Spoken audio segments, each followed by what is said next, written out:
No one can point to a single spot on a modern map and say with complete certainty, this is Brunanburh. Some place it near the Anglo-Scottish border. Others argue for the northwest, closer to the Irish Sea, somewhere a fleet from Dublin could reach and retreat from in a hurry. Historians compare place names, poems, and fragments of annals. Archaeologists keep looking for a field that will finally speak. But on the morning it happened, none of that mattered. In the dark blue hour before dawn, the land itself felt undecided. Heath and low ridges, wet grass underfoot, a river or tidal reach breathing cold air into the fog. Campfires glowed like small, stubborn eyes. Linen banners hung heavy with moisture.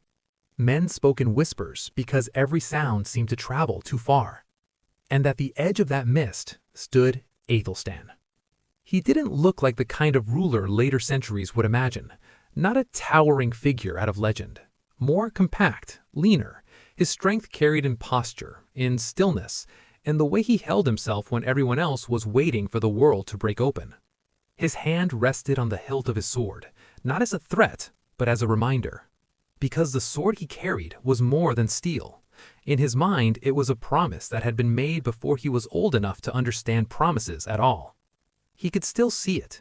Warm firelight on timber walls, smoke drifting up to the roof beams of a West Saxon hall, and his grandfather watching him with that quiet, unblinking attention that made a child feel both chosen and measured. Alfred. Alfred had given him gifts when he was still small, so small that the weight of a fine belt set with stones could pull his hands down, so small that an ornate sword was almost too much to lift. There had been a cloak as well, dyed a deep scarlet, an extravagant color for an age of mud and ash.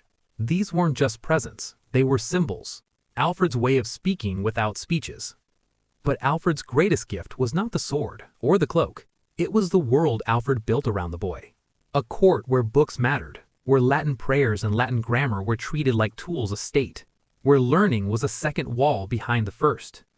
Aethelstan learned early that power isn't only what you can hold in your hand, it's also what you can write, what you can seal, what you can persuade others to repeat until it becomes truth.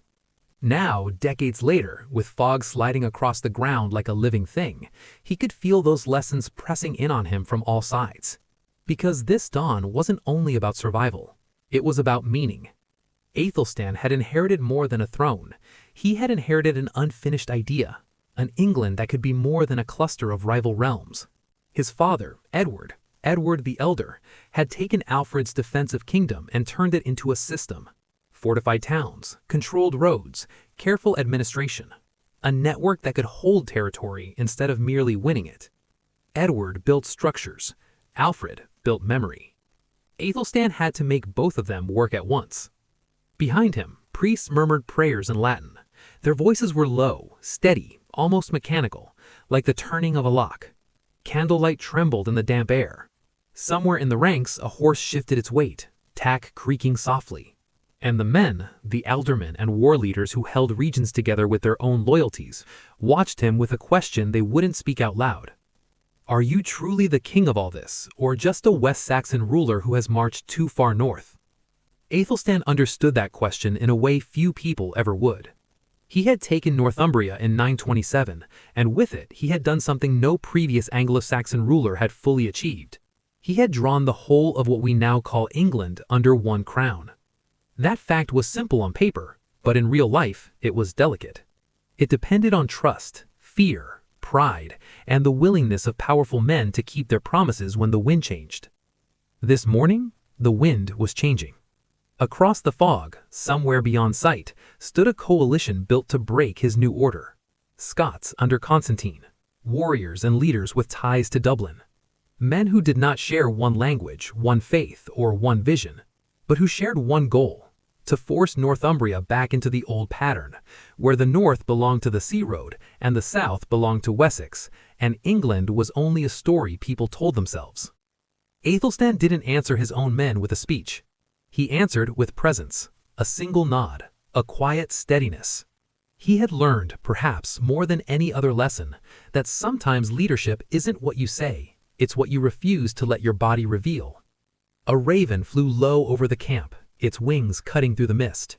In the Norse world, ravens belonged to Odin's gaze. In the Christian world, they could be read as omens too. But Aethelstan, king of a mixed realm, ruling over Anglo-Saxons and Danes who had settled in England for generations, didn't need to choose one meaning. He understood the raven as the world understood itself in that era. Signs everywhere, interpretations competing, and beneath it all, a single hard truth. The only omen that mattered was whether his people would hold. He thought of Alfred again, not as a legend, but as a man at a table, turning pages, listening to scholars, building a language in which a king could govern. Alfred had died in 899, when Aethelstan was no more than 5 or 6 years old. Yet the shape of Alfred's mind remained in the kingdom like a scent that won't leave wood. He thought of Edward too, his father's workmanlike strength. The way Edward expanded Wessex's power without always turning it into myth. Forts, roads, burhs, supply lines. The dull, stubborn necessities of keeping a realm from falling apart the moment an army goes home. Modern people often underestimate how revolutionary that kind of thinking is. We're used to states that function automatically, taxes collected, laws enforced, officials appointed. In the early 10th century, none of that was guaranteed. A kingdom could be no more than a personal network, strong while the king was strong, brittle the moment he wasn't. Aethelstan knew that. Maybe that's why he felt the weight of this morning so keenly. Because if he failed here, he wouldn't only lose a battle. He would lose the story that held his kingdom together. And stories, once broken, are hard to repair. He moved forward through the fog, past the first lines. Shield rims gleamed faintly where dawn tried to break through. Spear points rose like reeds. Men adjusted straps and grips with quiet discipline. You could see the weight of mail in the way shoulders sat lower, in the way knees flexed to keep balance on slick ground. Aethelstan's cloak, scarlet at the edge, darkened where mist clung to it. He touched the clasp once, almost unconsciously, as if to anchor himself to that earlier hall, that earlier firelight, that earlier promise. Then, he looked ahead. In that moment, he wasn't only a commander, he was a symbol his realm needed. He was the proof that England could mean something larger than a region or a family. He was the point where Alfred's memory and Edward's structure met. The fog shifted. A thin blade of sunlight slid across metal and vanished. Somewhere far off, a sound rose. Horn, shout, the movement of many bodies. The world began to speak louder. Aethelstan took a breath, slow and measured, and let it out. The cold air showed it briefly, then the mist swallowed it. He raised his gaze not to the sky, not to the raven, not to any sign, only to the line ahead, to the place where the fog hid their enemies, and with them, the future. And then he took a single step forward. Not a dramatic stride, not a flourish, just one step, heavy with armor, controlled in its balance, real in its weight. A step that said, I am here, I will hold, this will not fall apart today. Because long before anyone argued about where Brunanburh truly was, the men standing in that mist understood what it meant. It meant that a kingdom was about to decide whether it could become a country. When Aethelstan was born, nobody wrote it down. Not because it wasn't important, but because early medieval England rarely preserved that kind of detail, especially for a child who, at the time, was only one more branch on a royal family tree crowded with rivals, half-siblings, and uncertain futures. Even today, we can only estimate his birth year by working backward from later events. One of the best accounts suggests he was about 30 when he became king in Wessex, and that happened in the summer of 924, so historians place his birth around 893 or 894, perhaps a year either side.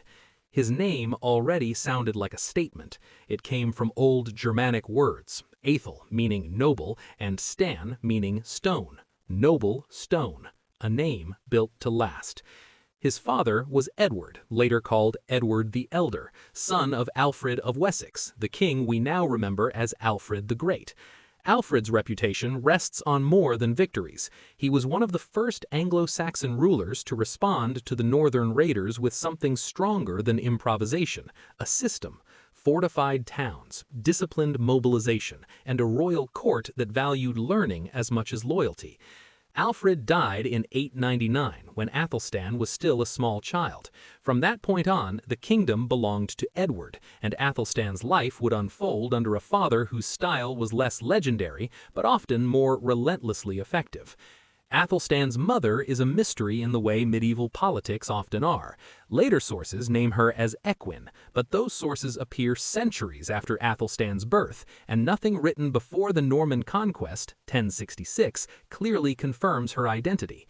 What is certain is that Edward had multiple consorts, and Athelstan grew up with many siblings and half-siblings.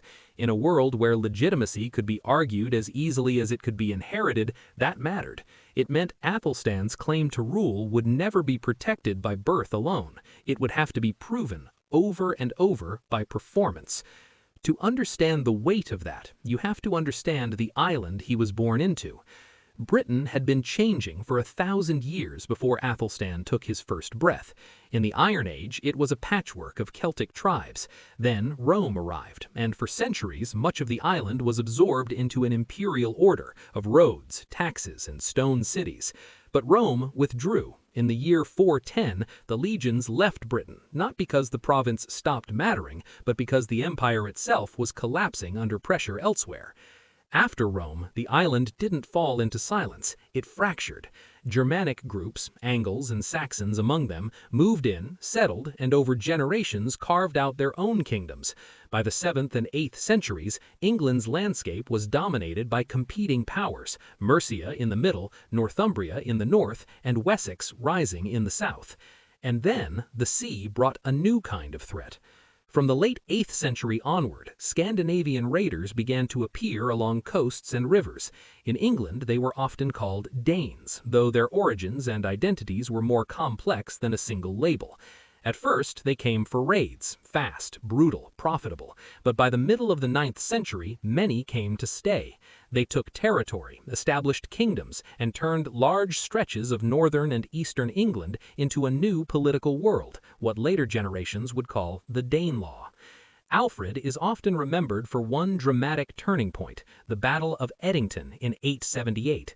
Victorian historians loved that story because it reads like a national birth scene, England standing up against invaders and surviving. But the reality was more complicated. Edington checked Danish expansion and pushed some leaders toward Christianity, yes, but it did not erase Danish power. For decades after, much of England remained under Scandinavian rulers, and new groups continued to arrive. So Athelstan was born into a kingdom that was both confident and desperate. Confident because Wessex was rising, desperate because the enemy still held half the board. The strange thing is that for a king so central to England's formation, the narrative sources for Athelstan are frustratingly thin. Unlike Alfred, whose reign is richly documented, Athelstan's life survives in fragments. The best single account comes from William of Malmesbury, a monk and scholar writing in the 12th century, about 200 years after Athelstan lived. William is careful, intelligent, and widely respected as one of medieval Europe's better historians, but he is still writing at a distance. His value is that he seems to have had access to older materials now lost. Other sources fill in pieces, confraternity books like the Durham Liber Vitae, regional annals, sometimes called the Mercian Registers, later chronicles like the Book of Ely, and then, importantly, the material record, coins, charters, buildings, and artifacts that carry Athelstan's name in metal and ink. But the gaps are real, so real that the first full modern biography of Athelstan did not appear until the early 21st century. And yet, even through the gaps, a picture emerges. From William of Malmesbury, we hear that Alfred took special interest in his grandson. He gave the boy a scarlet cloak, a gemstone belt, and an ornate sword with a fine scabbard, gifts far beyond what a child could use, but exactly what a dynasty uses to shape memory. It's easy to imagine the moment, the child barely strong enough to lift what he's being handed, and the old king watching as if the future has already begun. More importantly, Alfred gave Athelstan an education. Alfred's court had become a center for learning at a time when learning was rare. Churchmen and scholars remained near the royal household even after Alfred's death, and under their guidance, Athelstan learned Latin and the habits of a literate ruler, how to read, how to judge a document, how to understand the world beyond his own valley. William also gives small details that make Athelstan feel real. He was slightly shorter than average for his time, with a slim build and fair brown-gold hair. Not the towering warrior of myth, more the kind of king who wins by being harder to shake than to intimidate. But education alone did not make a king in the 10th century. Athelstan grew up watching his father do the most difficult work of all, turning survival into expansion. Edward the Elder inherited Alfred's defensive system and pushed it outward. He strengthened burhs, tightened control over southern England, and dealt with threats on multiple fronts. Mercia, once a rival, became increasingly dependent on Wessex, especially after Athelstan's aunt, Ethelflad, rose to power as Lady of the Mercians. When her husband fell ill and died, she effectively ruled Mercia and worked in tandem with Edward. Under their combined pressure, Danish positions in the south were squeezed. In 917 and 918, Edward conquered East Anglia and absorbed it. These weren't glamorous victories. They were the slow, heavy work of state building, taking territory, holding it, reorganizing it, and persuading local elites to accept a new center. Athelstan learned in that world. He campaigned in the 910s. He watched how alliances were built, how fortifications mattered, how a kingdom could expand like a living thing, one controlled step at a time. Some evidence even suggests that after Ethelflad died in 918, Athelstan may have helped govern Mercia on behalf of his father. Whether that is fully certain or not, the political logic fits. Athelstan was being trained not only to fight, but to hold. By the early 920s, Edward's kingdom was stronger than Alfred's had ever been. Wessex, Mercia, East Anglia, London, much of the Midlands and the eastern coast were all tied into a single structure. Only one major piece stood outside, Northumbria, ruled by a Scandinavian king named Sitric, also known as Sigtryg, who had deep connections to Dublin and the wider Norse world. That was the board Athelstan would inherit. And then, in the summer of 924, Edward died. The question that followed wasn't just who's next. In the early medieval world, it was common for realms to be divided among sons. Even the great empire of Charlemagne had fractured under that pressure. There is reason to think Edward might have intended a division. Perhaps Athelstan would hold Mercia, while a half-brother, Elfward, would take Wessex. But Elfward died shortly after Edward, just over 2 weeks later at Oxford, under circumstances never fully explained. Suddenly, the center of gravity shifted to Athelstan. But it didn't snap into place cleanly. The fact that his coronation did not happen until September of 925, more than a year later, suggests hesitation, resistance, or bargaining behind closed doors. Another half-brother, Edwin, seemed to have support in Winchester, and the old capital of Wessex was not eager to surrender its influence without questions. So Athelstan stepped toward power in a world where nothing was automatic, not the crown, not loyalty, not even family. And that is the essential truth of his story.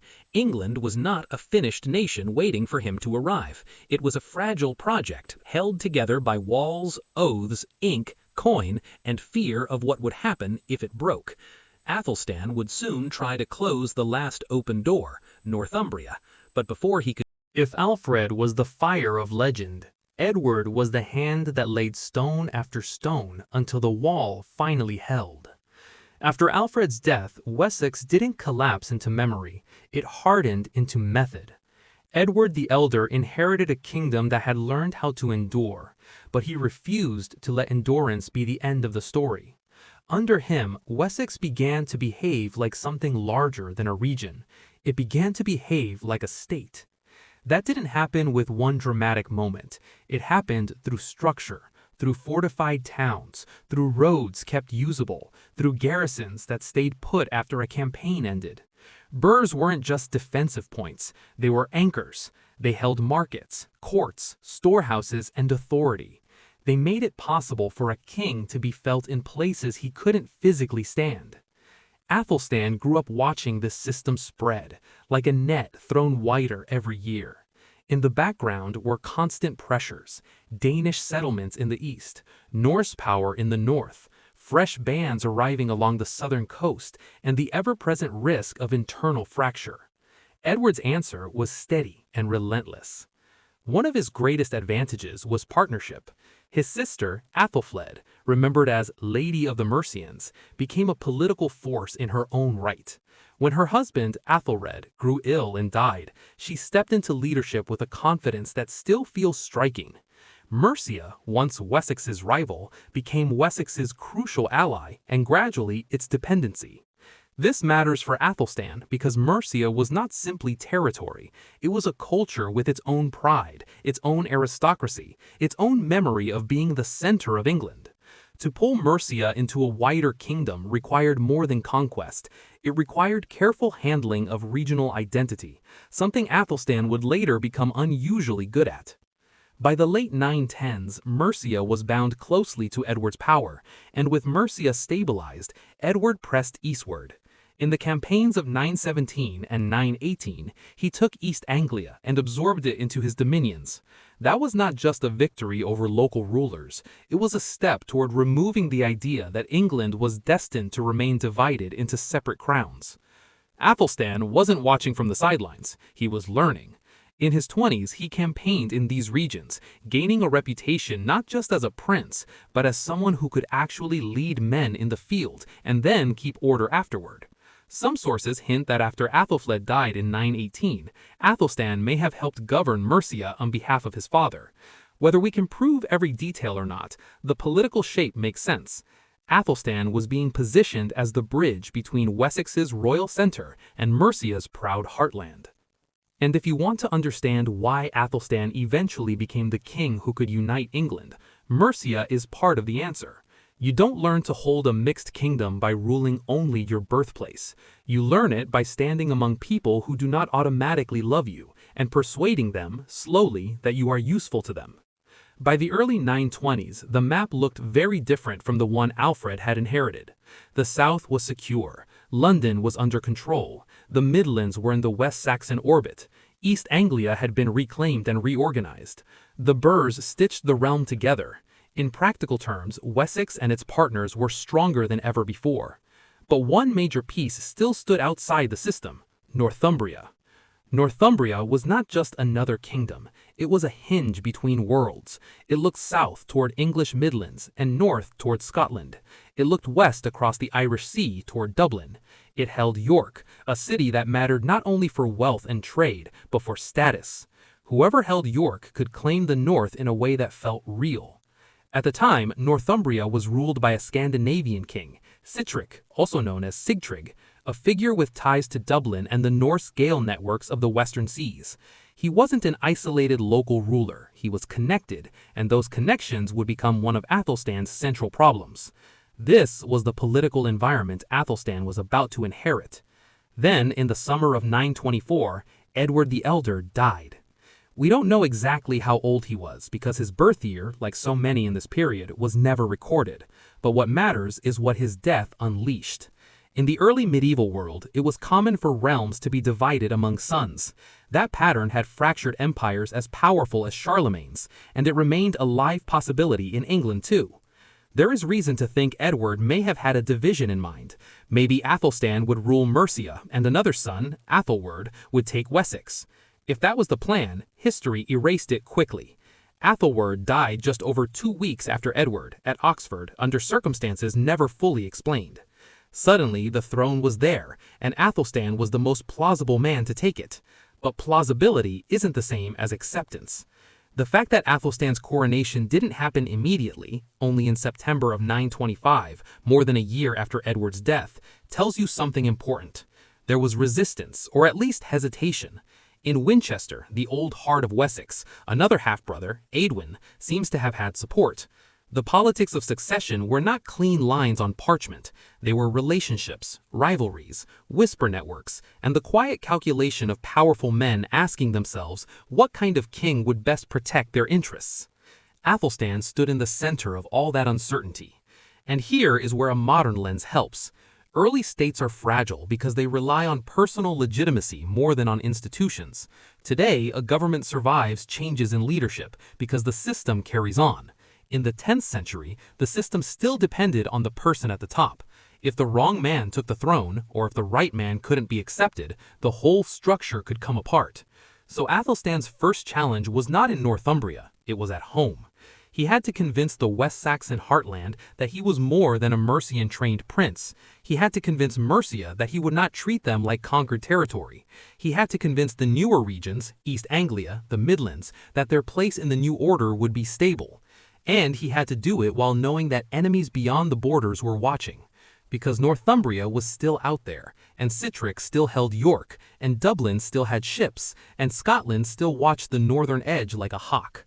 That's why, even before you reach the next stage of Athelstan's reign, you can already feel the shape of the story. A man stepping toward a crown that does not automatically fit, on an island where the past is divided and the future is undecided. When Athelstan finally became king, he did not inherit a peaceful realm. He inherited a project in motion, a kingdom expanding so fast that it risked outgrowing the very bonds holding it together. He would soon make the move that turned him into more than a king of Wessex. He would reach toward Northumbria, toward York, toward the last independent piece of England. But at the end of this chapter, the world is still poised on a knife's edge. The south is strong, the center is tied down, the east is reclaimed, the burrs stand like nails in the ground, and to the north, beyond the last secure line, lies the final gap, Northumbria, waiting like an open door, or a trap, depending on who tries to walk through it. Tamworth didn't feel like a battlefield, but Athelstan walked into it as if it could collapse beneath his feet. The town sat on Mercian ground, close enough to Wessex to feel familiar, but far enough north to remind everyone that England was still stitched together with fragile thread. The air carried river damp, and the earthworks and timber defenses looked sturdy, yet Athelstan understood the truth behind all strong walls. They only matter if the people inside believe in them. He came to Tamworth in the year 926 to meet Sihtric of Northumbria, the Scandinavian ruler who held York. Sihtric wasn't just a local king. He was connected to the sea road that ran west to Dublin and beyond, to a world of alliances that didn't depend on English soil. If Northumbria was a doorway, Sihtric held the key, and Athelstan needed that key, if not in his hand, then at least under his influence. So he did something that looked peaceful, almost gentle on the surface. He made a marriage. A sister, or possibly a half-sister of Athelstan's, was offered as bride to Sihtric. Her name doesn't survive in the sources, and that absence tells you something about the time. Royal women could be central to diplomacy and still be nearly invisible in the record. But in that moment, she became the living seal on a political agreement, a bond meant to steady the border and buy time. The treaty was practical. It drew a line. It set expectations. It created a pause in which Athelstan could strengthen his hold over the lands he already ruled, Mercia, East Anglia, the South, and the Midlands, without having to fight for Northumbria immediately. And Athelstan knew exactly what he was buying. A peace built by marriage is never free. It turns family into policy. It makes a private life into a public instrument. But it also does something else. It creates a story both sides can tell.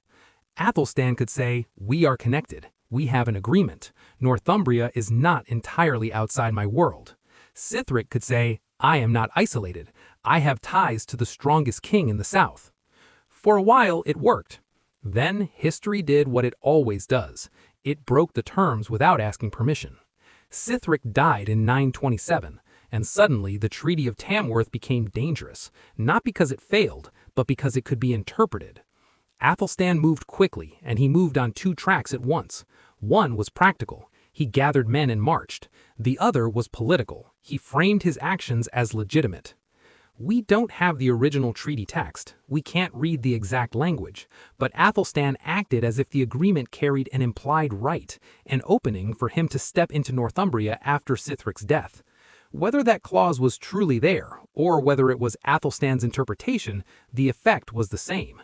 He needed a reason strong enough to convince his own nobles and intimidate his rivals, and rivals appeared immediately. From across the Irish Sea came Guthrum of Dublin, often described as closely related to Sihtric, perhaps a brother. Dublin was not a distant footnote, it was a real power, capable of projecting force into northern England with speed, and Guthrum had every reason to see York as belonging to his world, not Athelstan's. The north began to move. Messengers ran, gates tightened, allies hesitated, because everyone understood what was happening. The question of England's unity was being tested at its most vulnerable point. Athelstan answered by crossing the line that Alfred and Edward had pushed toward for decades. He marched north and took control of York. The sources don't give us a cinematic blow-by-blow. They rarely do for this reign. But the conclusion is clear. Guthrum did not hold Northumbria. Athelstan secured it. And with that, the map changed in a way that later centuries would struggle to fully appreciate. Because in 927, for the first time, a single Anglo-Saxon ruler held the whole of what we now call England. Not a dream, not a claim, not a title. The territory itself, south to north, linked under one king. Athelstan could have stopped there and treated it like an ending, but he understood something deeper. You don't keep a new kingdom with force alone. You keep it by making other rulers acknowledge it. You keep it by shaping reality through ceremony and record. You keep it by turning a victory into a consensus, even if that consensus is reluctant. That is why in the summer of 927, Athelstan held a great gathering at Amont, near Penrith, just south of the later Anglo-Scottish border. If Tamworth was a private negotiation, Amont was a public stage. The setting mattered. It was the north, close to the region he had just taken, close enough to Scotland to send a message, open enough to host a gathering that looked like the whole island was being arranged around him. And people came. Welsh rulers and leading men arrived, their cloaks and retinues marking them as powers in their own right. Constantine II of Scotland came too, an acknowledgement that the new balance of power could not be ignored. And there were Northumbrian figures as well, whose presence mattered in a different way. If the North was going to accept Athelstan, it had to see him not as a visitor, but as the center. Athelstan didn't need to shout. In early medieval politics, power could be expressed through the smallest details. Who sits closest? Who speaks first? Whose name is read in what order? Whose gifts are received publicly? Rank was not just etiquette, it was law written into air. Athelstan placed himself at the center of the assembly and let the structure of the event do what speeches cannot. He made it clear, without saying it outright, that the rulers of Britain were now gathered around one king. Modern viewers might call this propaganda, but in the 10th century it was closer to statecraft. If you can persuade other leaders to acknowledge your position in a formal setting, you create a public fact, and public facts are difficult to undo without great cost. Some of the acknowledgments at Amont may have been sincere, others were almost certainly strategic. Constantine, for instance, may have chosen to recognize Athelstan's new position because it was safer, for the moment, than opposing it in the open. Welsh rulers may have judged that giving recognition cost less than inviting immediate trouble. But whatever their private calculations, the public outcome served Athelstan. He was not merely King of Wessex, he was King of the English.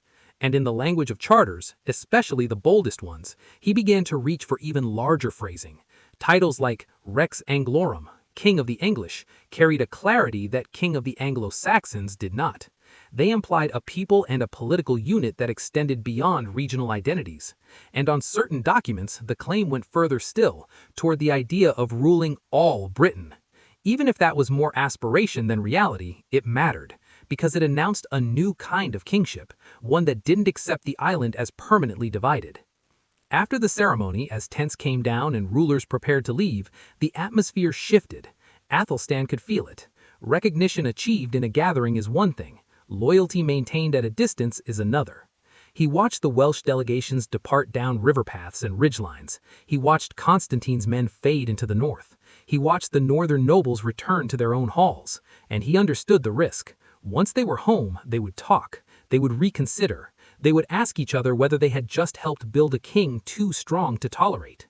That is the paradox of success. The more Athelstan secured England, the more he triggered the fears of everyone around him, because a unified England would inevitably become the dominant power on the island. Back at his camp, he turned to the quieter work that often decides everything. Documents, seals, lists of obligations, arrangements for hostages and tribute, the management of local elites. The kingdom he had just completed was too large to hold by presence alone. It needed routine. It needed the feeling of order.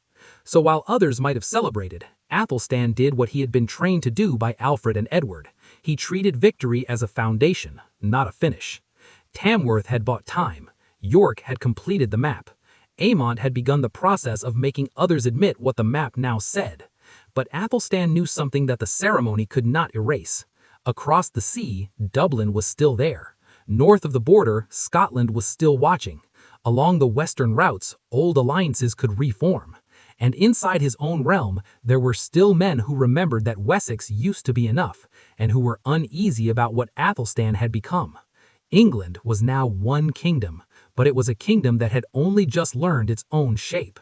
And from this point onward, Athelstan would have to do more than rule. He would have to keep the idea of unity alive, through law, through symbol, through administration, and through the careful, constant pressure that prevents the seams from splitting open again.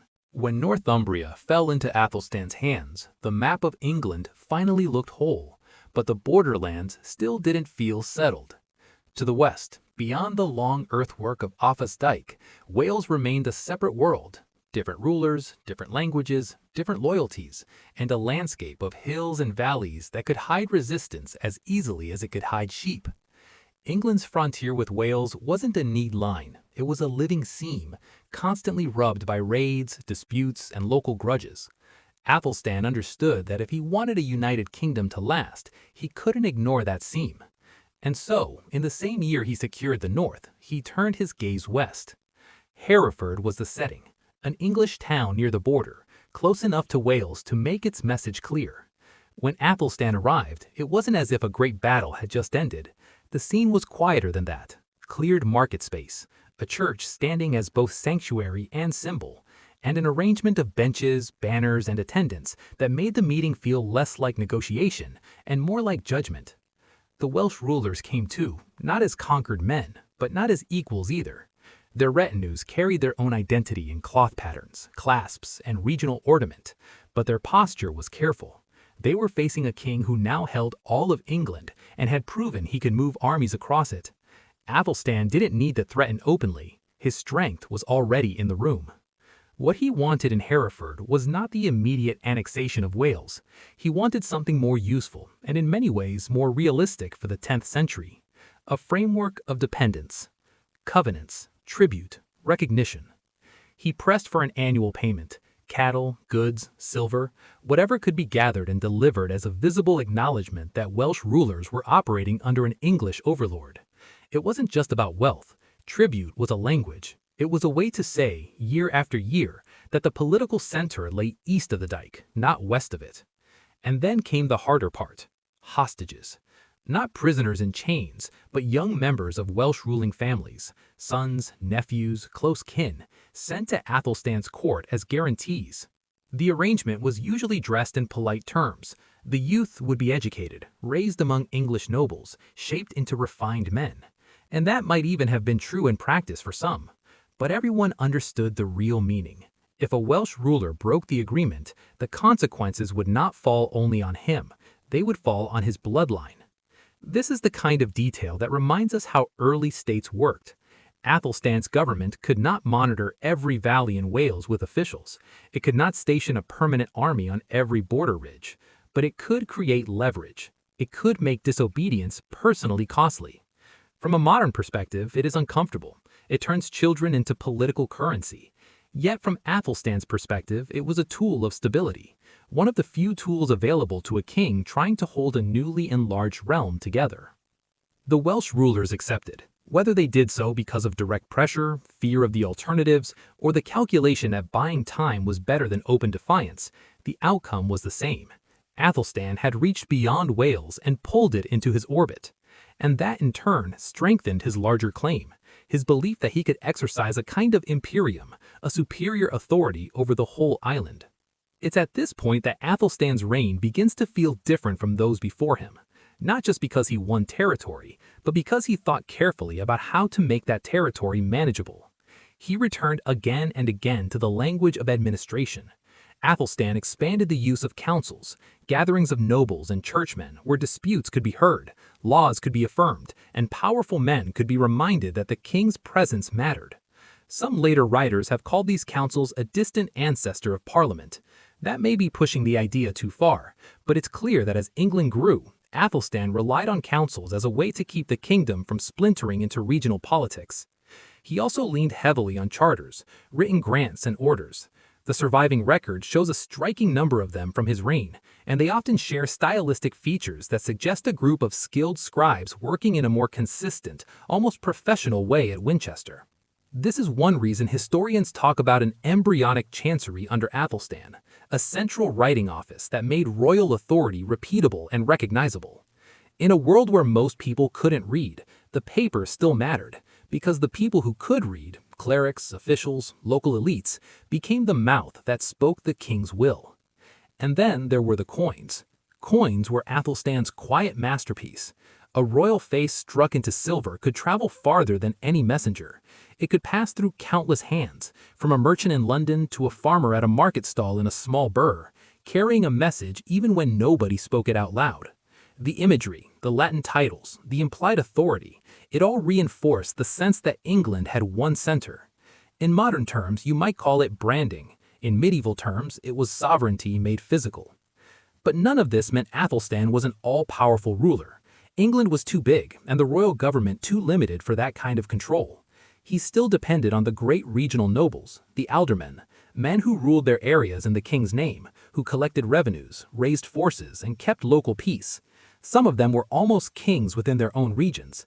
Athelstan's skill was not in crushing them, but in keeping them aligned, with rank, with gifts, with law, and with the constant reminder that their power existed inside his larger story. And the story was always under strain, especially at home. As Athelstan pressed outward, there were unresolved tensions in Winchester. Edwin, his half-brother, had earlier been a focal point for opposition. The sources for these years are thin, but the signs are there. The uneasy politics, the Bishop of Winchester pushed aside for a time, the sense that the king's authority in the old Wessex heartland had required firm handling. What Athelstan was doing in effect was shifting England's identity from Wessex and its extensions to something larger and newer. That kind of shift always creates resistance, because it changes who feels central and who feels peripheral. While Athelstan worked to keep order, life continued at the borders. In the Welsh marches, watchtowers scanned ridgelines. At fords, officials judged disputes and enforced agreements. In markets, pennies changed hands and carried the king's portrait into ordinary life. At court, young Welsh hostages stood quietly among English nobles, learning new customs under the shadow of their families' pledges. All of this can look unremarkable compared to a battle, but it was the work that made battles meaningful. Athelstan's achievement wasn't only that he could win, it was that he could turn winning into governance. And yet, there's a darker irony in the center of this period. The more Athelstan succeeded in stabilizing England, the more he encouraged others to fear what England was becoming. A king who controls the whole of England can't help but become the strongest power on the island. Wales knows it, Scotland knows it, Dublin knows it, even English nobles know it, and some will wonder what that means for their own status. So part 5 of Athelstan's story isn't a chapter of celebration, it's a chapter of consolidation, of laying down a structure strong enough to hold and flexible enough to survive, while the next storm quietly gathers beyond the horizon. Because borders are never truly quiet. They only wait. And Athelstan, now more than ever, had to keep one eye on the frontier and one eye on the men in his halls, where the most dangerous challenges often arrived without banners or horns, but on soft footsteps, in whispered conversations, and in sealed letters passed through the shadows. In the years after Athelstan united England, the kingdom looked strong on a map, but strength on parchment is never the same as stability in real life. The north had been secured, York was under his authority, and rival kings had publicly acknowledged him at gatherings like Amont. Yet behind the ceremony, old loyalties still pulled in different directions. Athelstan understood that a newly unified realm can break in two ways, from pressure at the borders or from doubt at the center. And in Wessex, doubt still had a name.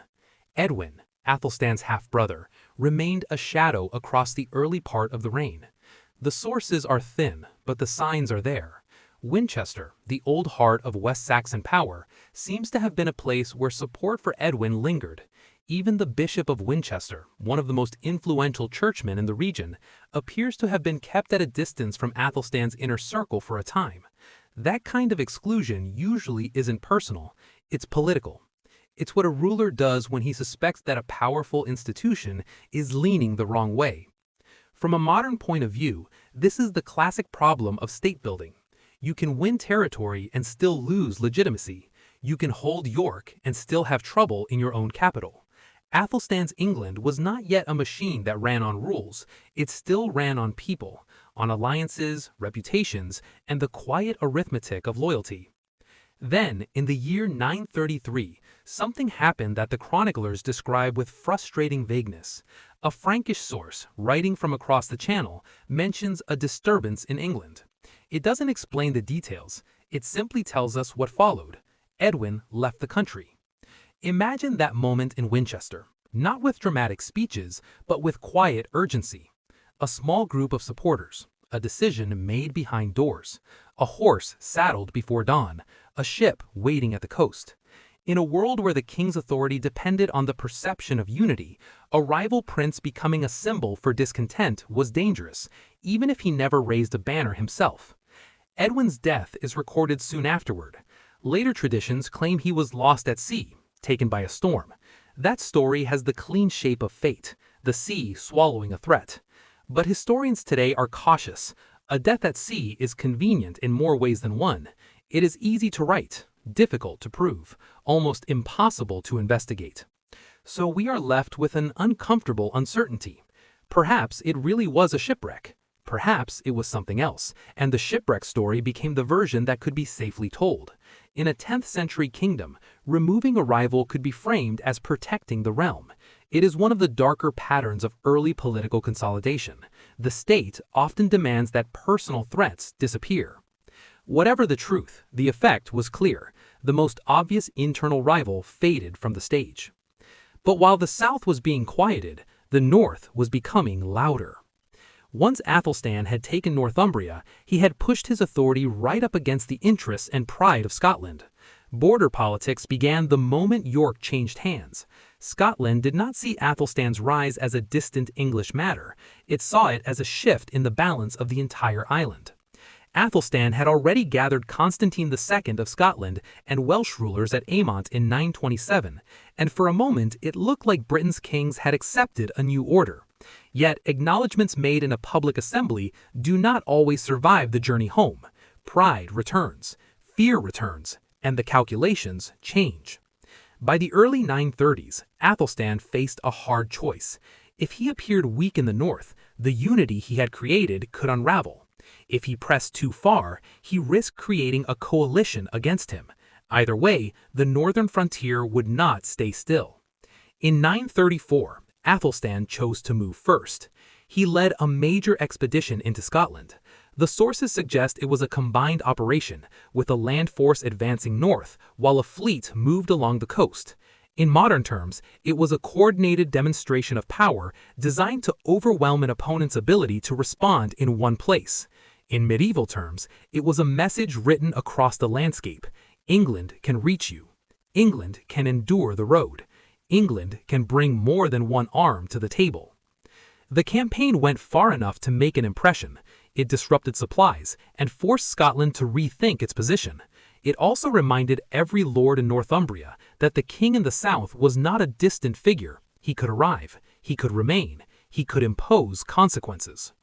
None of this needs to be described in sensational terms to understand its meaning. In a world where food stores and local security were everything, an expedition that destabilized the countryside could be more decisive than any single battle. Yet Athelstan's northern campaign had another layer, one that reveals how carefully he thought about legitimacy. As he moved through the lands of Northumbria, he visited the shrine of St. Cuthbert.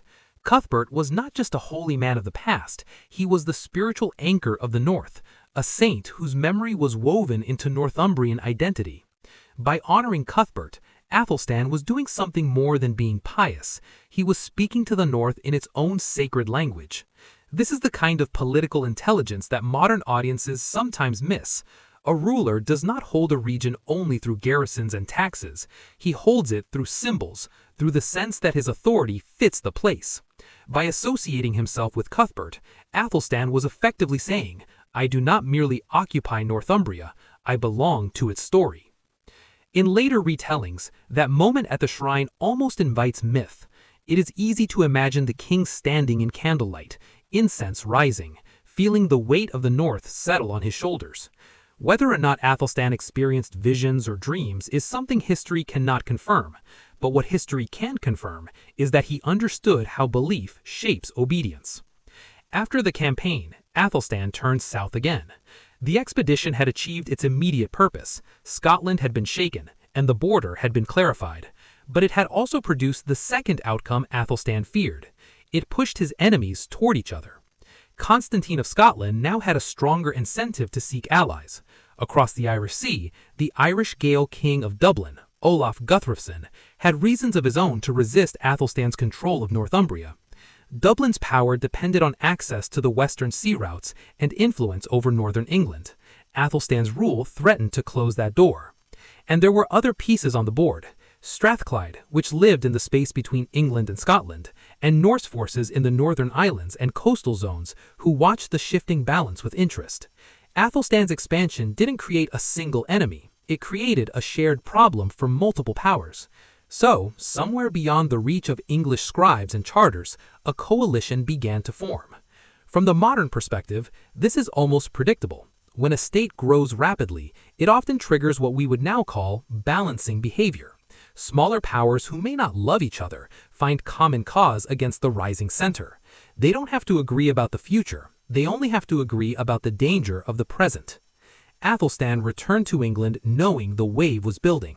And what is striking about his response is that he did not rely only on military readiness, he focused on internal cohesion. He strengthened relationships with the aldermen, the great regional nobles whose cooperation was essential.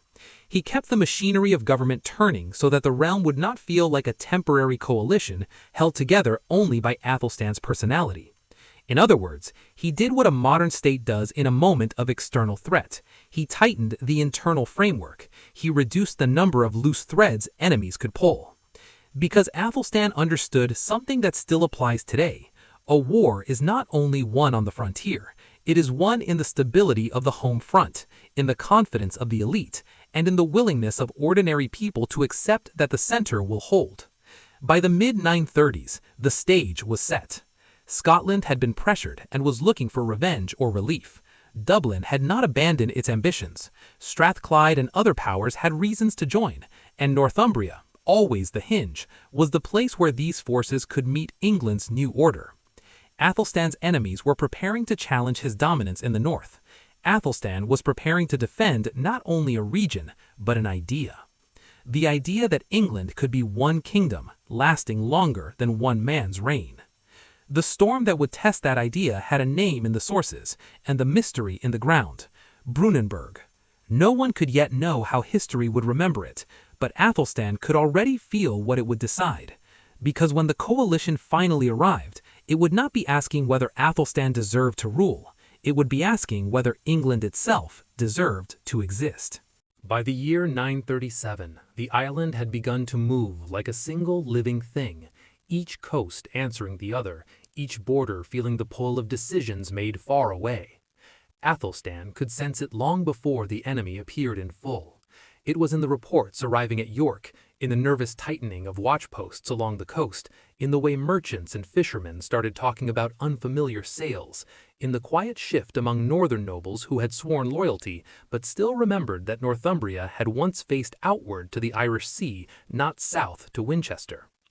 And then the coalition came.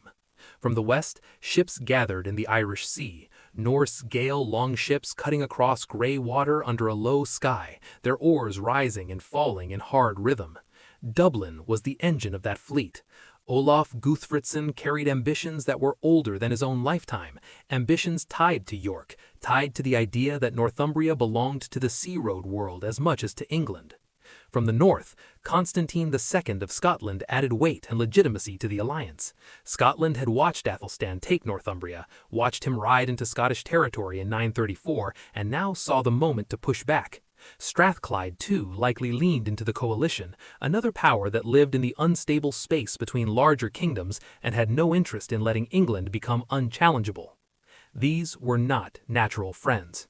They did not share one language, one culture, or one vision for the future, but they shared one immediate goal: to break Athelstan's hold on the north and return the island to the older balance, where England was strong but not dominant. For Athelstan, the danger wasn't simply military, it was political. If he lost Northumbria, the unity he had created would look like a temporary episode rather than a new reality. And once people begin to believe unity is temporary, they start planning for division again. Athelstan did not wait behind walls. He gathered his forces and moved to meet the threat. By this point, his army was no longer just West Saxon, it was a representation of the kingdom he had forged, men from Mercia, men from the south, and crucially, men of Danish descent who had settled in England for generations and now fought for the stability of the realm they lived in. That mixture mattered, because if Athelstan's host could stand as one, it would make the idea of England feel real, something more than a title on a charter. The battlefield that waited for them is still a mystery to us. We know the name, Brunanburh, but the landscape has kept it secret. Some scholars argue for the northwest, near the Irish Sea, because it makes sense of how an Irish force could withdraw quickly after defeat. Others propose different locations based on place name evidence or poetic hints. What we can say with confidence is that the battle took place near a large river or coastal route, somewhere the sea was close enough to matter. Athelstan reached the field in the dark blue hour before dawn. Fog lay thick across the ground, shifting with the wind. The air smelled of wet grass and cold water. Campfires glowed like small constellations, muted by mist. Men tightened straps, checked spearheads, and adjusted the weight of mail that sat heavy on their shoulders. Priests murmured prayers, their Latin syllables low and steady, as if they were trying to nail the world into place. Athelstan stood near the front, calm in a way that felt almost unnatural, not because he lacked fear, but because a king cannot afford to show it. His presence was a kind of architecture. It held the men around him upright. Across the fog, the coalition formed its own lines, shadows, banners, movement. You could not always see faces, but you could feel the mass, the certainty that this day would decide something larger than survival. The first advance happened slowly, like a door closing. Shield walls moved with disciplined steps, spear points aligned, the space between the armies tightened until the air itself seemed to strain, and then contact. This is where modern storytelling often rushes towards spectacle, but the reality of early medieval battle was heavy, close, and exhausting. Lines pressed, bodies braced, feet slipped in wet earth and corrected. Men did not fight like dancers, they fought like laborers, pushing and holding, absorbing shock and trying not to be the first break in the wall. Athelstan moved along his line and signaled with small, controlled gestures, tightening spacing here, stabilizing a section there. The details mattered. In a shield wall, a few inches of disorder can become a gap, and a gap can become a collapse. Athelstan's strength as a commander was not dramatic flair, it was steadiness. The battle lasted, and with each stretch of time, the fog lifted in patches, as if the field itself was slowly revealing what it had been hiding. Somewhere in the pressure of the day, the coalition began to lose coherence. The Scots and the Norse Gael, the men of Strathclyde, different contingents with different habits, were forced into harder decisions as Athelstan's line held and pushed. A retreat began to form, not as a rout at first, but as a controlled withdrawal towards the coast. That detail matters. Athelstan didn't simply win a clash, he pushed an alliance to the point where it could no longer maintain its shape. And when Olaf Guthfrithsson's men reached the shoreline, the sea became what it had always been for them, an escape route. Long ships rocked in the shallows, oars dipped, ropes strained. The fleet pulled away under gray light, disappearing into mist, carrying defeat back to Dublin. Constantine survived, but the loss was painful enough that later sources speak of it with dread. The annals of Ulster call it a great victory for Athelstan and a lamentable, terrible day for Gaelic lords. The language is emotional because the event was defining. Brunanburh was one of those battles that changes what people believe is possible. When the field finally quieted, Athelstan did not celebrate like a man intoxicated by triumph. He stabilized, he regrouped his men, he let the kingdom breathe again. Then, something remarkable happened, something that tells you how Athelstan understood power. A poem was written. The Anglo-Saxon Chronicle preserves an Old English poem about Brunanburh. It reads like more than a report, it reads like a proclamation. It doesn't just say we won, it says that this victory belongs to a people, to a land, to a story that stretches back centuries. It turns the clash into memory, and memory into legitimacy. This is the moment where England stops being merely a practical achievement and begins to function as a shared idea. The poem is, in a sense, a birth certificate written after the birth, an attempt to make sure that the day cannot be forgotten or reinterpreted by the defeated. From a modern point of view, this is strategic messaging. From a 9th century point of view, it is something even more powerful. It is the creation of a common past. Athelstan understood that an early medieval kingdom is not held together only by fear or wealth. It is held together by what people say about it when the king is not in the room. The poem ensured that people would say something specific, that the English had stood together, and that the greatest threat to their unity had been turned back. News traveled south. Messengers carried sealed letters. Scribes copied the account. In halls and churches the story was repeated, and every repetition strengthened the idea that Athelstan's England was not temporary. Even the landscape absorbed the memory. Fields that had been pressed under thousands of feet grew quiet again.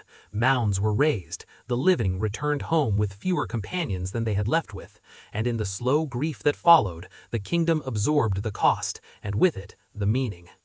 Athelstan's victory at Brunanburh did not end danger forever. Scotland would still exist, and so would Dublin. Ambitions would return, but it changed the terms of the conversation. After Brunanburh, anyone who wanted to pull England apart had to face a new reality. England had demonstrated that it could act as one.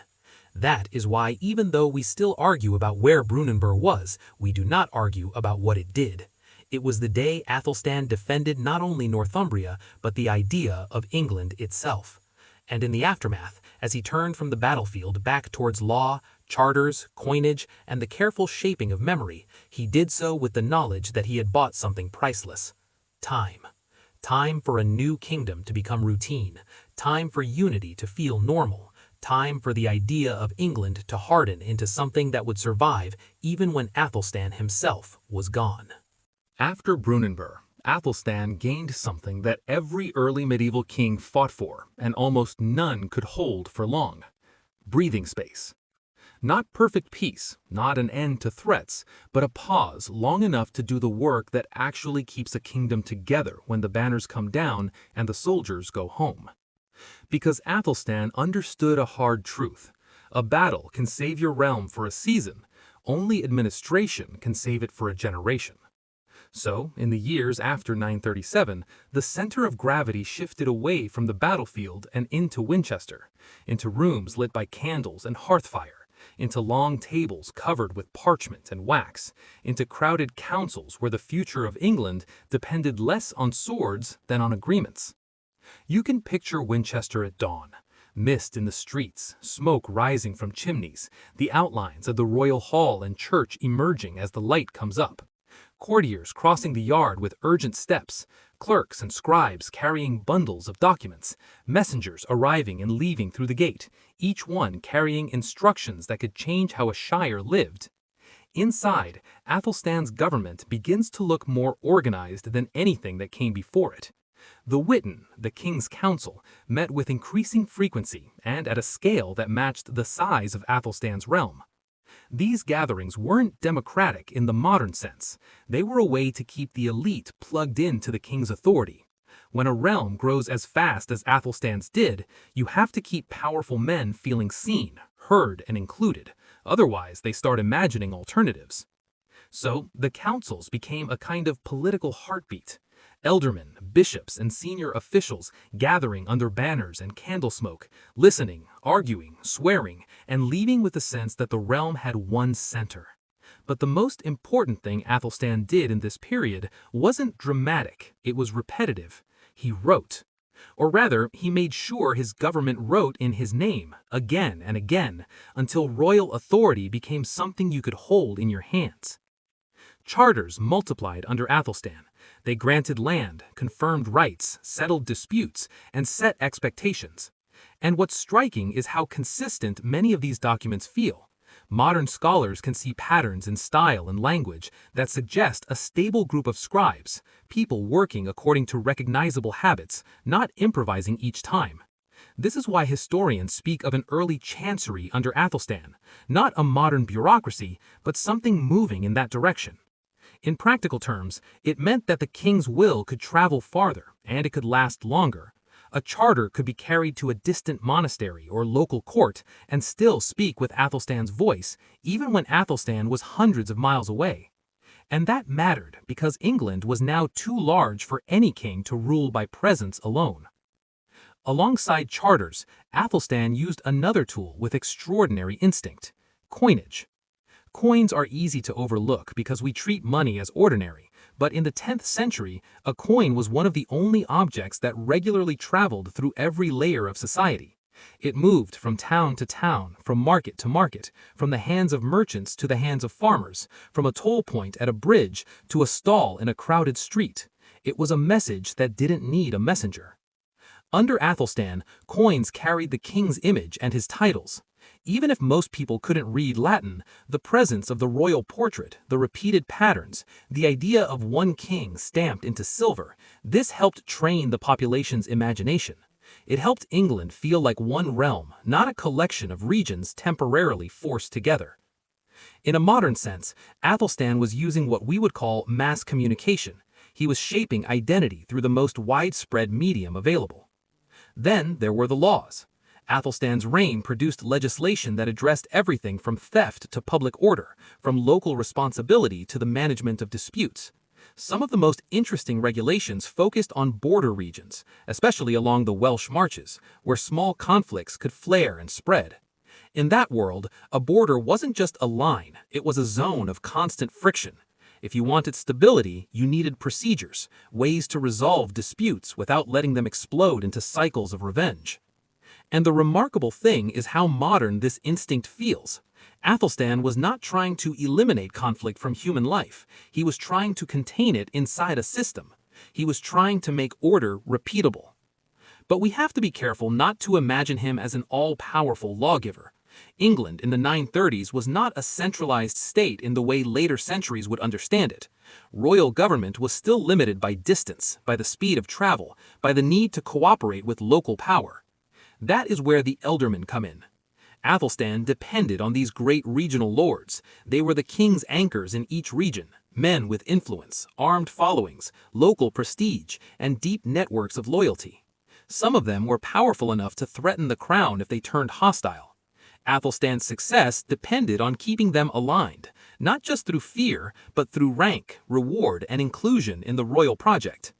This is another place where a modern lens helps.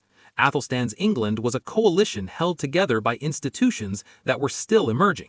He was building a state, but he was also constantly managing a partnership with local elites who did not automatically see themselves as servants.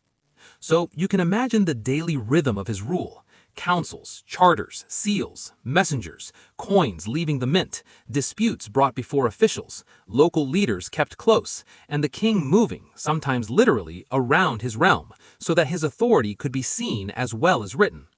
The court itself became a machine of movement. It traveled, it held sessions in different regions, it listened, judged, rewarded, and warned.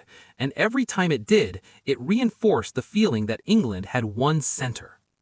At the same time, the borderlands remained restless. Along the marches, officials gathered near fords and earthworks, placing markers and arguing over jurisdictions. Guards checked carts at gates, examined tolls, tightened bars at night. Trade continued, because trade always continues, but trade now carried the king's message in its pockets. A silver penny passing from hand to hand was a small but constant reminder: there is one ruler, one order, one authority behind the market's quiet noise. Even charity became part of the system. We sometimes imagine medieval charity as purely religious and personal, but Athelstan's reign shows a growing interest in regulating how order and responsibility functioned across society. In a kingdom expanding so quickly, even the relationship between monasteries and the poor could become a political concern. Stability depended on people not being desperate, not being abandoned, not being pushed into crime or unrest. Athelstan's government began to treat such issues as part of governance, not merely a matter of private conscience. And yet, while all of this points to a stronger, more organized England, Athelstan never forgot the danger of internal politics.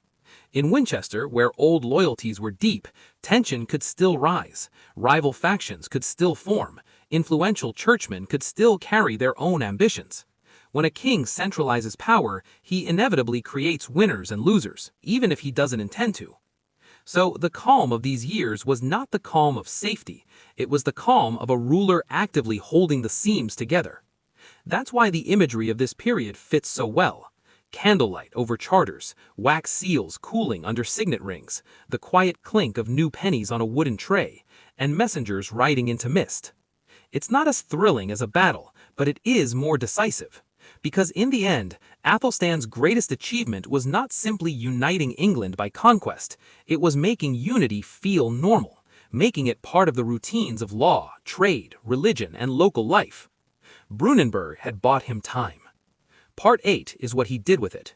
He took a kingdom held together by victory and began turning it into a kingdom held together by habit, by documents that outlived the day they were written, by councils that made the elite feel involved, by coinage that carried the king's image into every corner, and by laws that attempted to contain conflict before it could tear the realm apart again. And as those routines spread, England became something more than a crown on a man's head. It became a structure that for the first time had a real chance of surviving the moment that Athelstan himself was no longer there to hold it. By the late 920s and into the 930s, Athelstan had done what few rulers in Britain had ever managed. He pulled England into one political shape, then defended that shape at Brunanburh. But once the battlefield quieted, he turned his attention to something just as dangerous, and, in the long run, just as powerful. He turned toward Europe. Because Athelstan understood that a kingdom doesn't exist in isolation, not even an island kingdom.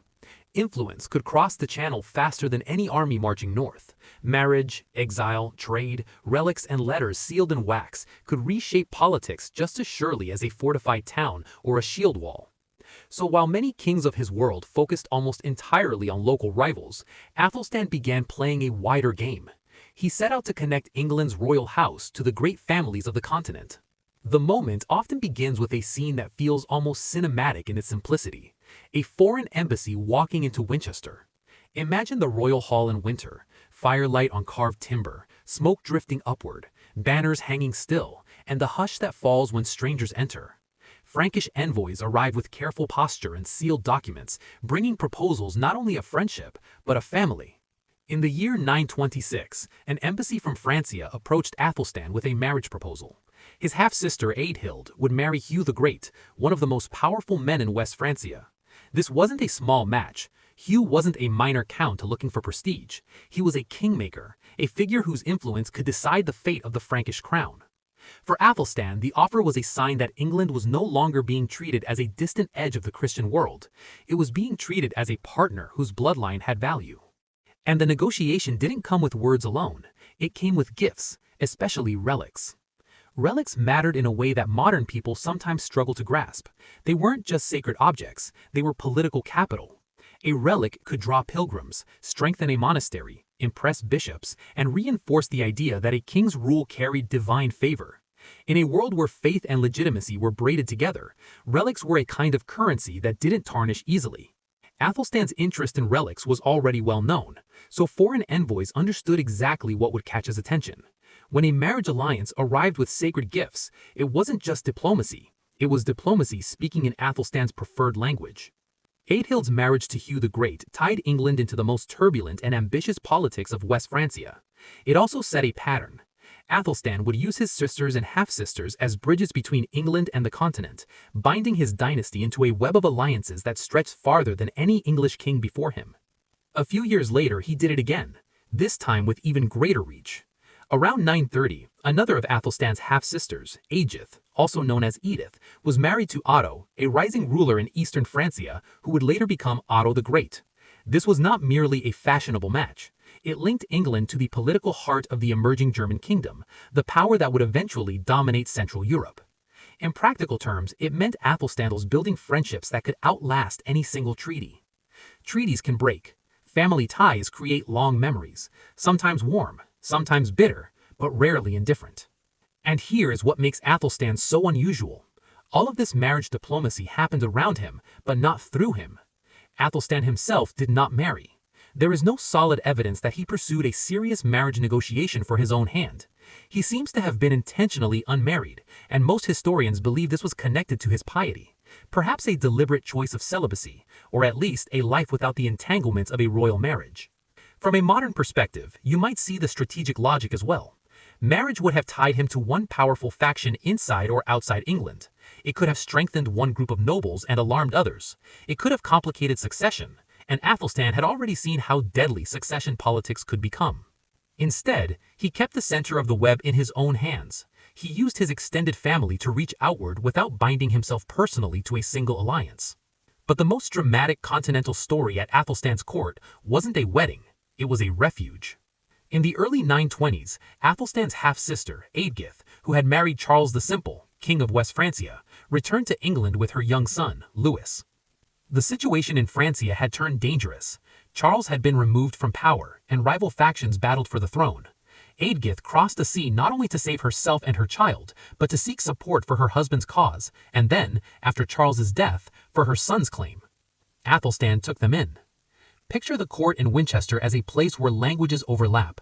Latin prayers, Old English orders, Norse accents from northern visitors, and now Frankish nobles speaking urgently in a different tongue. Louis grows up in exile, an heir without a kingdom, living under the roof of his English uncle, surrounded by men who know that Europe is watching what England will do. This is one of the most important shifts Athelstan makes. He turns England into a stage where continental politics are not merely observed, but influenced. Frankish nobles who still supported the Carolingian line came and went from Athelstan's court. Letters crossed the channel, seals were pressed into wax, quiet pledges were offered, and gradually, Louis's return began to look possible. In 936, Louis crossed back to Francia and became king, Louis IV. And with him, England gained something priceless, a friendly ruler on the continent who owed part of his restoration to Athelstan's protection. That kind of influence was new for England. It wasn't conquest, it wasn't occupation. It was something more subtle, the power of shelter, of patronage, of being the place where an exiled future king had survived. And Athelstan didn't stop there. In the final year of his life, 939, England appears to have supported Louis's efforts abroad, helping in the background as Louis dealt with rebellious lords in regions like Flanders. The details are not always crystal clear in surviving sources, but the overall picture is. Athelstan's England was now participating in the wider political world, not merely reacting to it. At the same time, visitors arrived at Athelstan's court for another reason: fear. On the far side of the channel, northern Francia was changing. Norse settlers had carved out territory that would become Normandy.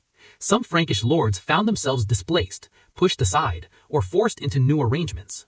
Athelstan's court became one place where such men could seek shelter, negotiate, or reorient their loyalties. There is a deep irony here. England feared the Norse for generations. Now, Norse-descended powers were reshaping France too, and some of the people pushed by that change ended up at the English king's doorstep. It is almost a foreshadowing of what will eventually happen to England itself. One day, a Norse-descended dynasty, Normans, will cross the channel in the opposite direction. Athelstan couldn't see the future in detail, but he did understand patterns. He understood that the sea is not a wall, it is a road.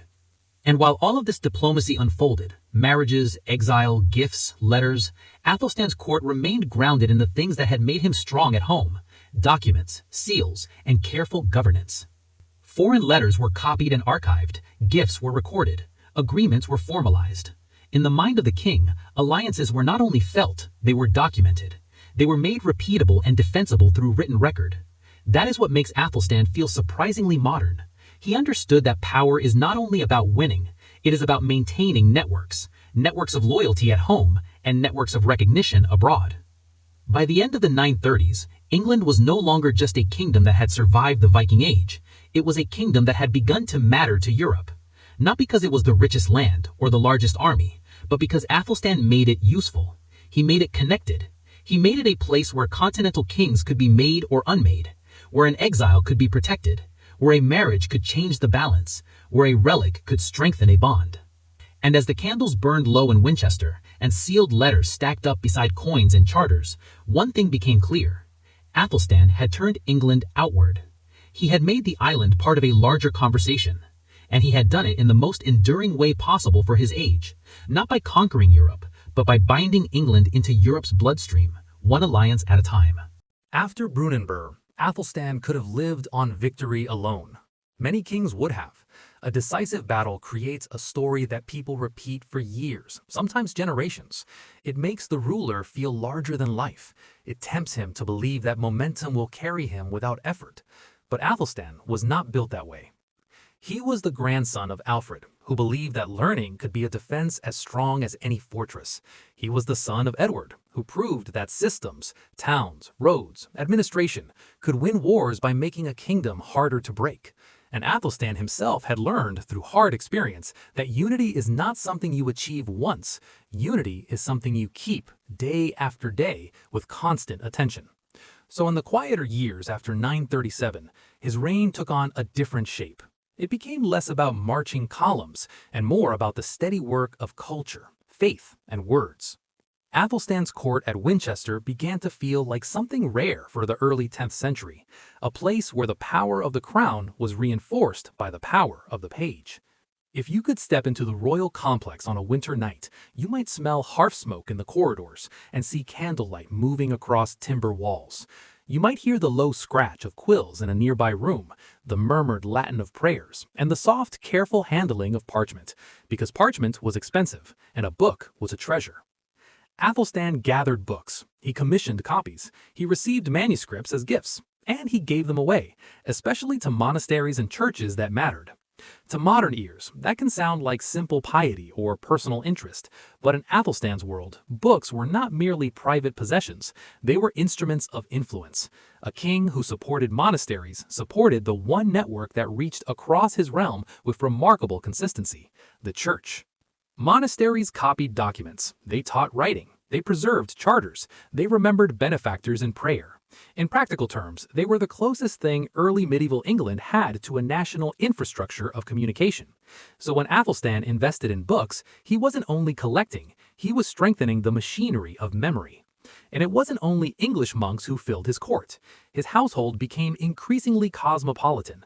Scholars and clerics from the continent and beyond found their way to Winchester. Some came because of Athelstan's reputation and generosity. Others came because Europe itself was unstable. Political upheavals in Francia, tensions in German lands, shifting powers along coasts and rivers. Athelstan's court, with its growing prestige, became a magnet. One of the most intriguing figures associated with Athelstan is Israel the grammarian. His origins are uncertain. Sources and scholars have suggested he might have been Irish, Frankish, or tied to other learned centers. What matters is his reputation, a rare scholar of his age, skilled in grammar, philosophy, and advanced learning, even familiar with Greek traditions that were uncommon in Western Europe at the time. Imagine him in a candlelit chamber, his fingers tracing lines of Latin, discussing the structure of language as if it were the architecture of thought. In a world where many rulers could barely read, Athelstan welcomed a mind like that into his inner orbit. Because Athelstan needed language. He needed words not only to pray, but to govern. The charters of his reign are unusually numerous, and many have a distinctive literary style, carefully shaped, consistent, almost as if they were written to impress as much as to instruct. It suggests a court where writing was treated as craft, and where the royal voice was consciously constructed. Athelstan's court also became a place where poetry mattered. The Icelandic skald Egil Skallagrimsson is traditionally associated with a poem praising Athelstan. Saga literature blends history and storytelling, and we must be cautious with every detail, but the broader point remains. Athelstan's name carried beyond England, even into Norse-speaking worlds. A Norse poet praising an English king is not a small cultural moment. It hints that Athelstan's kingship could be recognized even by people whose ancestors had once been the kingdom's greatest threat. This is another aspect of his quiet genius. Athelstan did not rule only Anglo-Saxons. He ruled a blended realm, where Danish settlers and their descendants lived, traded, and fought. Unifying England required making those communities feel included, or at least invested in stability. Culture helped do what law and force alone could not. And then there was the saint. Athelstan showed a special interest in Saint Cuthbert, the great Northumbrian holy figure, whose shrine had long been a center of northern devotion. After taking Northumbria, Athelstan understood that controlling York was only part of the challenge. He needed the North to accept him. He needed to bind his authority to symbols that Northumbria already trusted. That's why Athelstan honored Cuthbert, donated to his shrine, and cultivated associations with texts and stories connected to him. Seen through modern eyes, this is branding. But it's a sacred kind of branding, and in the 10th century, it could be decisive. A king who connects himself to a regional saint gains a legitimacy that feels natural to local people. It turns foreign rule into familiar rule. Athelstan's program of book collection and donation reflects this strategy. Several manuscripts linked to his patronage feature Cuthbert or are dedicated to him. The effect is subtle, but powerful. It tells Northumbria again and again that the king understands what the North values. In these same years, Athelstan's court became a workshop. Scribes worked late into the night, copying texts, composing charters, and producing the written material that made the royal government function. Candle wax dripped, ink shone wet before drying, seals cooled under signet rings. Documents were bundled, labeled, and carried out of Winchester by couriers who rode through mist and rain to distant shires. This is the image of Athelstan at his most enduring, not a king charging into battle, but a king turning victory into permanence. Because in early medieval Europe, permanence was rare. A kingdom could expand under one ruler and shrink under a next. Laws could be proclaimed and forgotten. Alliances could be made and broken. The thing that gave Athelstan an advantage was his obsession with making rule repeatable, through documents, through ritual, through symbols, and through education. Even in the quieter moments, you can see how these elements connect. A scholar speaks at court, and Athelstan listens, building a learned reputation that strengthens his authority among churchmen. A skald recites, and the king's fame travels into Norse circles. A manuscript is copied and sent to a monastery, and that monastery becomes another node in the network that sustains the kingdom's memory. A saint's shrine is honored, and a newly conquered region gains a reason to see the king as legitimate. It's a kind of statecraft that works slowly, like mortar setting between stones. And it also reveals something about Athelstan's personality. We know he was capable of hard decisions, capable of force when necessary, but we also know he had a mind that reached beyond immediate survival.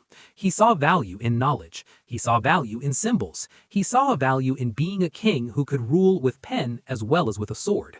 Modern historians sometimes call this soft power, but for Athelstan, it wasn't an optional extra, it was essential. A realm as large as England could not be held by constant campaigning, it had to be held by institutions and belief. So when the period of relative peace arrived, Athelstan used it to deepen England's foundation. He strengthened the relationship between crown and church. He brought scholars to his court. He supported the copying and distribution of books. He cultivated holy associations that bound Northumbria into the story of the kingdom. And all of this did something remarkable. It made England feel less like a temporary conquest and more like a lasting idea. By the late 930s, Athelstan had built a kingdom with walls, laws, and victories, but he had also built something harder to measure and harder to destroy, a cultural and spiritual framework that told people who they were under his rule. A framework made of ink, candlelight, prayers, poetry, and memory. It is easy to underestimate that kind of power, but in the long history of England, it is one of the reasons Athelstan deserves to be remembered not only as a conqueror, but as a maker of a nation's inner life, the kind of king whose greatest victories were sometimes written in silence, at a desk, long after the battlefield had gone quiet. As Athelstan's reign moved into its later years, one question hung over his court like smoke that never quite clears. It wasn't about the Danes, not this time. It wasn't even about Scotland or Dublin, though those threats never fully disappeared. It was simpler and far more dangerous in its own way. Who comes after you? Athelstan did not marry, he did not produce a recognized heir, and in a world where succession could determine whether a kingdom stayed whole or shattered into rival claims, that absence was not a private choice. It was a political condition, one that everyone around him felt, even if few dared to speak it aloud. You can imagine the tension in Winchester, a feast in the great hall, firelight on carved timber, music fading as cups are set down. Nobles glance toward the high seat. There is no queen beside it. There are no royal children darting between benches. There is only the king, calm, composed, watching the room like a man who knows exactly what people are thinking. Modern audiences often assume a king would be pressured to marry above all else, and Athelstan was. The pressure would have come in polite forms, suggestions, proposals, concerns dressed as prayer. But he resisted. Why? The sources tell us Athelstan was unusually pious. His generosity to the church was wide and consistent. His interest in relics bordered on obsession. He supported monasteries, collected sacred objects, and treated religious patronage as a central feature of kingship. Many historians believe his decision to remain unmarried was tied to sincere devotion, perhaps even to a desire for celibacy. But a modern reading suggests there may have been more than faith at work. Athelstan had watched succession politics erupt from inside his own family. He had seen how legitimacy could be questioned, how rival half-brothers could gather support, how the old heart of Wessex could hesitate before accepting him. Marriage might have secured alliances, but it would have also created new factions. It would have elevated one noble family over others. It might have produced sons whose very existence would intensify competition, especially if their mother's kin demanded influence. Athelstan's choice not to marry may have been partly spiritual, partly strategic. Either way, it shaped the final years of his reign. And in those years, his relationship with the church deepened even further. Athelstan lived during a period of growing religious intensity. The 10th century saw reform movements across Europe, particularly in monastic life, driven by concern that monasteries had grown too worldly and too relaxed. The Benedictine ideal, living by the rule of Saint Benedict with strict discipline, became a powerful goal, and England's kings began to support it not only because it was holy, but because it created a more orderly church. A disciplined monastery is predictable. A predictable church supports stability. Athelstan's court became a place where that reform spirit gathered. Clerics influenced legislation. Monasteries received charters and gifts. Learning was encouraged. Manuscripts were copied and distributed. It was not simply charity, it was policy. He also developed his unusual reputation as a relic collector. Relics were the sacred currency of medieval Europe. They brought prestige, pilgrims, and spiritual authority. They connected an English king to the wider Christian world, placing Winchester and England's major abbeys inside an international network of faith and exchange. Relics were acquired through diplomacy and through envoys who traveled abroad. Some came as gifts tied to alliances. Others were actively sought. Stories attached to the most famous objects, like the Holy Lance or the so-called Sword of Constantine, were often grand, and we should treat their authenticity with caution. Medieval Europe produced many versions of the same sacred artifact.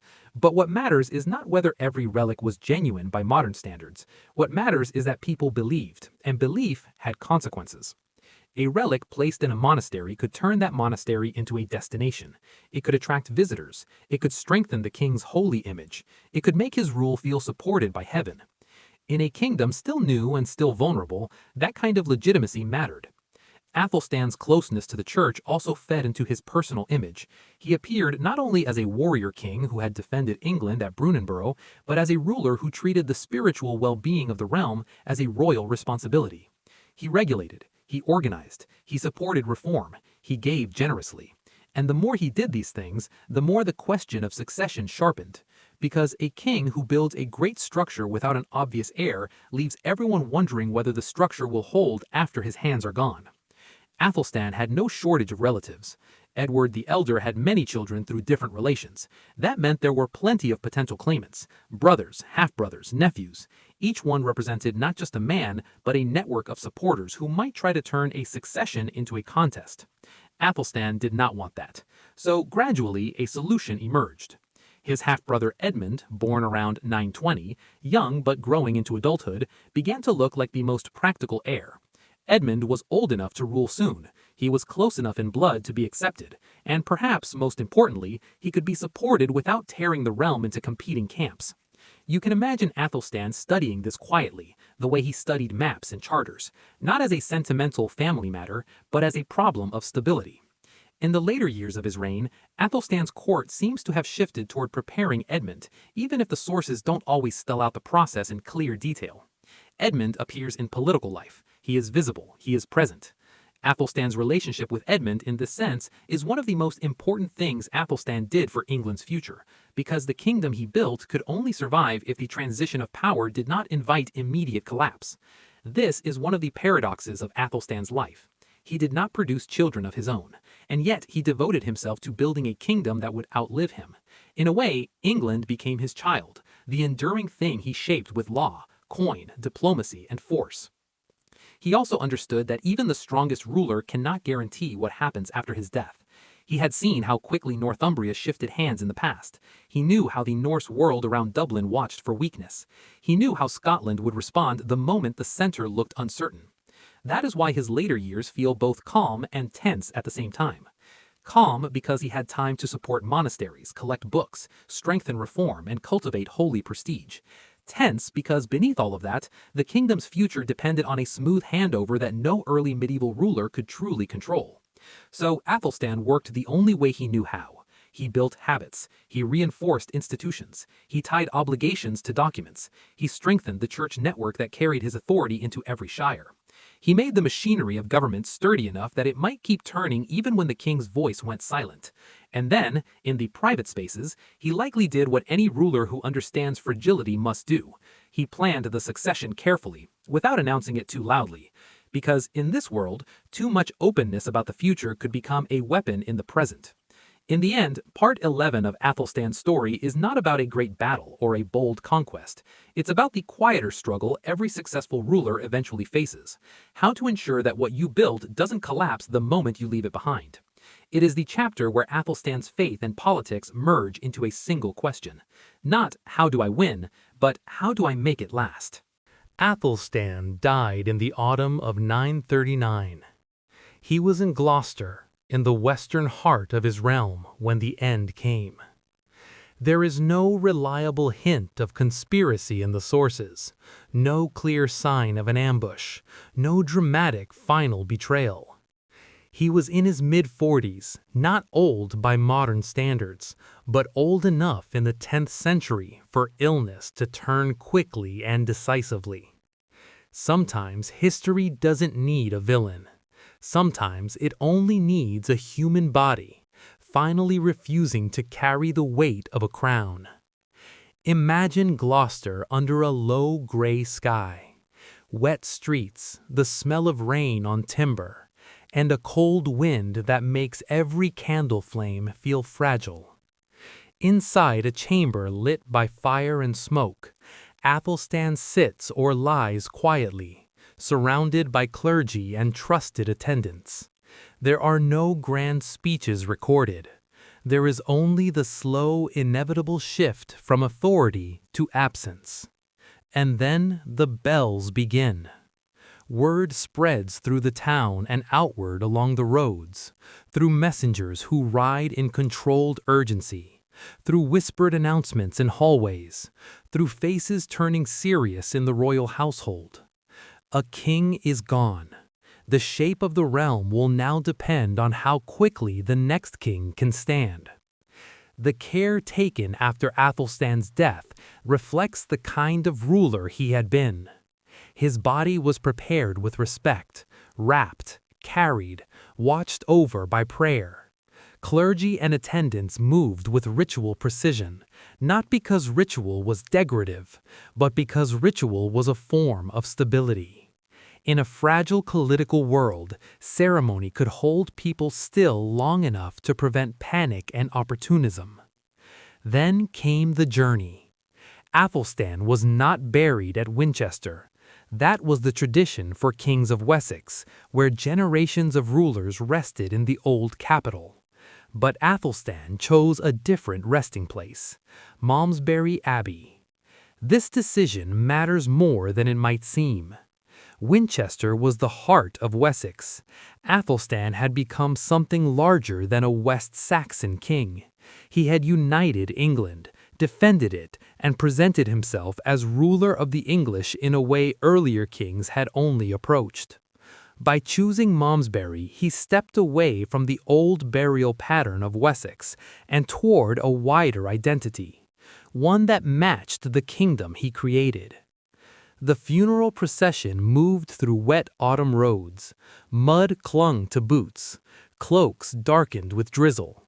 Lanterns and torches flickered as wind and mist pulled at every flame. The relics Athelstan had collected were carried before him.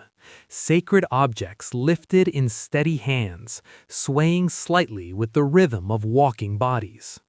It was a last display of the two forces that shaped his reign, the authority of the king and the authority of the sacred. At Malmesbury, the monks received him with solemn devotion. William of Malmesbury, writing 2 centuries later, gives an unusually detailed and affectionate description of Athelstan's burial. Understandably so, because Malmesbury was William's own house, and Athelstan had been one of its great patrons. We should read William with care, knowing he had reasons to emphasize the grandeur. But the core truth remains. Athelstan's burial was not treated as a quiet local event. It was treated as the passing of a king whose reign had changed the island. Inside the abbey church, candles burned in warm gloom. Incense drifted toward stone arches. Monks processed in disciplined lines. The bier was lowered carefully, the weight shared across many hands. Objects of value, gold and silver, were placed as offerings to accompany the king into the grave, not only as wealth, but as symbols of status and memory. Then the tomb was sealed. The stones settled into place, dust rising in torchlight. And with that final heavy movement, Athelstan became what every king eventually becomes: a story. But stories do not rule kingdoms. Living men do. Athelstan's death opened the succession question fully, and it had been looming for years. Because he had not married, because he had no recognized children, the future of England depended on the strength of the transition. The most likely successor, and the one that emerged, was Edmund, Athelstan's half-brother, born around 920. In 939, Edmund was still young, but old enough to be accepted as king without immediate chaos. That smoothness matters. It suggests that Athelstan, directly or indirectly, had helped prepare the realm for this handover. In a world where many transitions of power were violent or contested, a relatively clear succession is itself a victory. And yet, even a smooth succession is not the same as security. The moment news of Athelstan's death traveled beyond England, old ambitions began to rise again, especially in the north. Olaf Guthrum of Dublin, despite his defeat at Brunanburh, did not lose his appetite for Northumbria. In the logic of his world, Northumbria and York were still within reach as long as England's center looked uncertain. A new king, especially a young one, was an invitation. So Northumbria shifted once more. England's grip weakened quickly. The north became contested again, showing how much Athelstan's personal strength had mattered in keeping the kingdom whole. It is one of the clearest lessons of his reign. Early medieval statehood could be built, but it remained vulnerable to the character and authority of the ruler at the center. This is why the decades that followed Athelstan's death continued to rise and fall. Strong kings could unify England. Weaker moments allowed rivals, Scottish, Welsh, Norse, to test the edges. Later in the century, internal divisions between heirs opened fault lines. And in the early 11th century, Danish power surged again, culminating in the reign of Canute, who created a North Sea empire that made England one part of a larger maritime realm. Even the Norman conquest, which would later impose a new kind of unity, came from a people of Norse descent. Norse settlers who had carved out Normandy in France and then crossed the Channel in the other direction. In that sense, the story Athelstan lived inside did not end with him. It continued to echo for centuries. So why then is Athelstan not as famous as Alfred? Part of the answer is simple. Sources. Alfred's reign is rich in narrative material, and later generations used him as a symbol, a founder, a defender, a king who stood against invaders. Athelstan's reign, by contrast, survives in fewer detailed stories. We have many charters and coins, but fewer vivid chronicles. Without William of Malmesbury, we would know nothing about Athelstan's youth. That makes it harder for modern audiences to connect emotionally. Another part of the answer is that Athelstan left no direct heir. Dynasties often promote the memory of direct ancestors. A king whose line continues benefits from family storytelling. Athelstan, with no children, becomes easier to place on a shelf between more famous names. But if we judge by impact rather than by fame, Athelstan stands at the center of England's formation. Alfred laid the defensive foundation and strengthened Wessex. Edward expanded the system and absorbed key regions. Athelstan completed the map. He made England one kingdom in practical terms, and then defended that unity at Brunanburh with a victory so decisive that it became a shared memory for the realm. He also pushed beyond the island, building diplomatic ties to Europe, supporting exiled royalty, and turning England into a court that mattered across the Channel. And at home, he deepened the use of law, charters, and coinage in ways that made the kingdom more centralized and more governable. In other words, Athelstan didn't just win England. He taught England how to exist. If you imagine his final night in Gloucester with rain on the roof and the small scratch of quills somewhere in the building, it almost becomes poetic that he died as a ruler who had always understood the power of ink. Because his greatest legacy was never a single battle or a single treaty. His legacy was the word England becoming something more than a direction on a map. He placed a noble stone into the foundation of history, a stone heavy enough that later centuries could build on it, even when the walls above it cracked and had to be repaired again and again. And when you stand back from the long sweep of events, you can see it clearly. After Athelstan, England could be shaken, but it could not fully return to what it had been before.